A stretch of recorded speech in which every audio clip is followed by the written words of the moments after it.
Are the books that I have brought with me on vacation to Florida. Whenever I go on vacation, I always bring several things. Number one is a guitar practice amp. Number two is my guitar.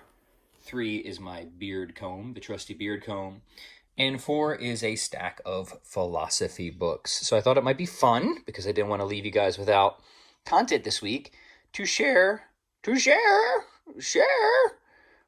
Sorry, I don't know why I'm squeaking. Must be the humidity down here. To share some of these books with you, what they are, why I like them, and whether or not I would recommend them to you. Okay, so let's begin with this one. This is the most recent edition of Brian Davis's An Introduction to Philosophy of Religion, and it's just what it says. I mean, it's just what the title is. It is an introduction to the philosophy of religion. Brian Davis is very well known for his work on classical theism and the problem of evil, and even though I part ways with Brian Davis on how he responds to the problem of evil, his book, The Reality of God and the Problem of Evil, is really essential reading for anybody who's just interested in all that sort of thing. But this book is really, really excellent. It's very even-handed. I think Davis does an extremely fair job when it comes to his treatment of all the different positions that you'll find, at war with one another when it comes to philosophy of religion. I'm not just talking theists and atheists and agnostics. Sorry, you can probably hear the children screaming in the other room. Somehow they got out of their cages. I don't know how that happened. We'll remedy that soon enough.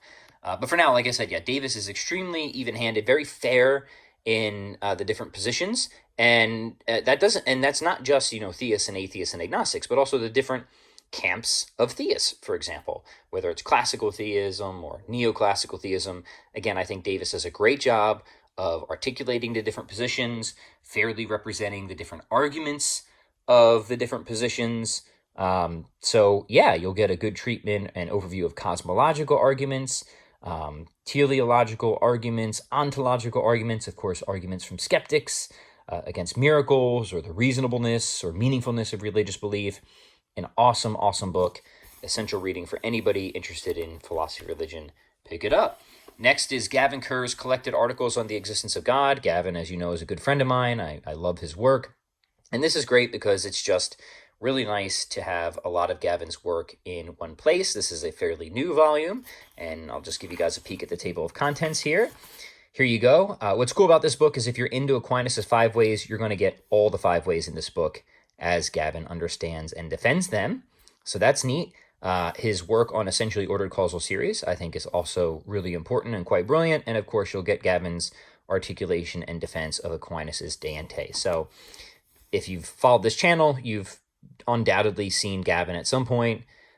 Just an awesome thinker, brilliant dude. Highly recommend his book. Again, if you're interested in traditional metaphysical demonstrations for the existence of God. Okay. All right. So these 3 here relate to a philosopher who I've sung the praises of many, many times, and that's Barry Miller. Barry Miller is a guy that I always heard other people speak very highly of, but when I first tried to engage him, it was clear that his thought was very difficult, very technical, and it would be quite an investment to try and master his thought. But I decided that it would be worth it, I think, to make that investment. And so here I am, recommending Barry Miller to you, and having done a fair amount of work on Barry Miller's thought myself. In fact, in my upcoming book, one of the chapters is devoted to defending what I call the Millerian cosmological argument for the existence of God, which relates most directly to this book, From Existence to God. Unfortunately, this is really hard to find. This book is really hard to find. Your best chance is to use interlibrary loan, like I have, but it's worth it. And what's unique about Miller's approach to God is he wants to say that you can run a contingency argument without any broad explanatory causal principle or principle of sufficient reason. Rather, what you can do is you can actually draw out a contradiction from any contingent individual when they are considered just in and of themselves. And so what Miller is ultimately going to say is any statement like Fido exists must be a suppressed proposition, for Fido exists qua dependent on some extrinsic cause, and that extrinsic cause ultimately must be an uncaused cause whose essence is its existence. That is a horribly inadequate sketch and overview of, I think, Miller's brilliant project, but his contingency argument is super unique. Really, I think, avoids many of the common hurdles that contemporary cosmological reasoning runs into.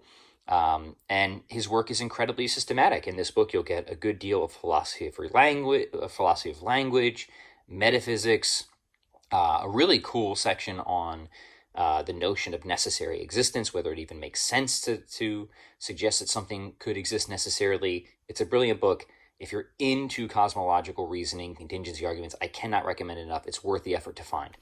His later book, The Fullness of Being, is more metaphysics, because now he's really just interested in mapping out a paradigm for existence and securing what many might just think is the common sense notion of existence, where existence is something that's attributable to individuals. Existence is, for Miller, a first level property of concrete individuals. And so this book is really just meant to defend that and map out Miller's actual paradigm for existence. So it's complementary and ultimately supports his project in the contingency argument, but it's more a thoroughgoing analysis of existence. And that relates to this third book here, which is actually a book by Elmer Kramer that is a really helpful summary and overview of Miller's work. So if you're going to take a dive into Miller's thought, I really recommend Kramer's book. It's the only book-length treatment out there that looks at Miller's approach to God and Miller's, overall volume of work, and just a very helpful companion.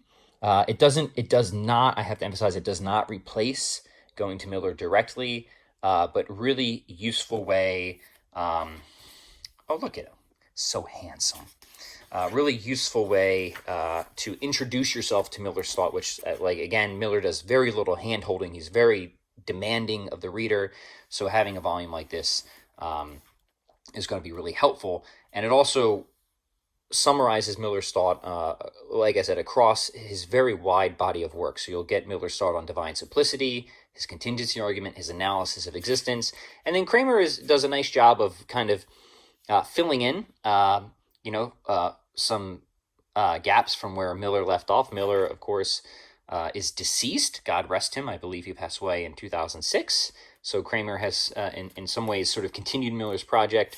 And for that, I highly recommend his book. And so far as I know, this one is still available. You can still get this one. You actually can get both of these, but his other books are more difficult. From Existence to God and Most Unlikely God are more difficult to find. I think you can find Most Unlikely God for free somewhere online. But this one, you're just going to have to try and go through the library system or something like that.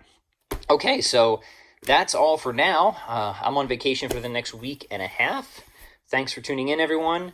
Happy to say I finished the edits on my upcoming book, which again has a lot in it, but one of the chapters is devoted to developing the thought of Barry Miller. Tell me what you're reading. Give me a comment, guys. Let me know what you're currently reading in the comment section, what you like about it, if you recommend it, and who you recommend it to. Let's get some conversation going. Okay, bye-bye.